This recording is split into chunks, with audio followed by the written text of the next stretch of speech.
ఎవడు Nalgonda clock tower centre లో helmet లేకుండా చౌరస్తలో తిరుగుతుండు? మహాప్రభు, ఇతను నల్లగొండకే అందగాన్ని అనుకొని హెల్మెట్ పెట్టకుండా తిరుగుతున్నాడు. హెల్మెట్ ధరించిన తన నెత్తి పైన వెంట్రుకలు ఊడిపోతాయని చెప్పి అడ్డగిడ్డంగా తిరుగుతున్నాడు మహాప్రభు.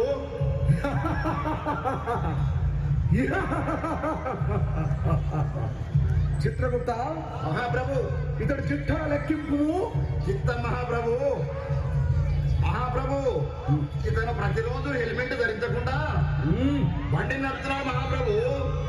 4 సార్లు క్లాక్ టవర్ సెంటర్ నందు సిగ్నల్ చెప్పు చేశాడు మహాప్రభు. అంతేకాదు మహాప్రభు, మద్యం తాగి ట్రాఫిక్ రూల్స్ అతిక్రమించి బండి నడుపుతున్నాడు మహాప్రభు.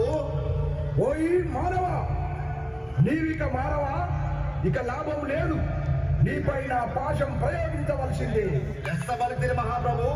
నల్గొండ జిల్లా ఎస్పీ గారు శ్రీ శరత్ చంద్ర పవార్ ఐపీఎస్ గారు అవగాహన కార్యక్రమాన్ని చేపడుతున్నారు.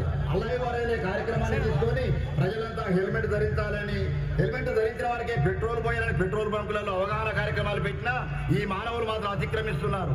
ఇతను శిక్షార్హుడే మహాప్రభు. చిత్రగుప్త, అయితే ఇతనిపై యమపాశం ప్రయోగించవలసిందే. క్షమించు మహాప్రభు, ఈ రోజు నుండి మందు దాగి బండి నడపను, హెల్మెట్ లేని బండి నడపను మహాప్రభు. క్షమించండి స్వామి. ఇంటి దగ్గర నా పిల్లలు, ముసలి అత్త మామ, నా కుటుంబం అంతా తన మీదే ఆధారపడి బ్రతుకుతున్నాం ప్రభు. ఇకపై తను మందు దాగి బండి నడపకుండా, హెల్మెట్ లేనిదే బండి నడపకుండా నేను జాగ్రత్త తీసుకుంటాను ప్రభు.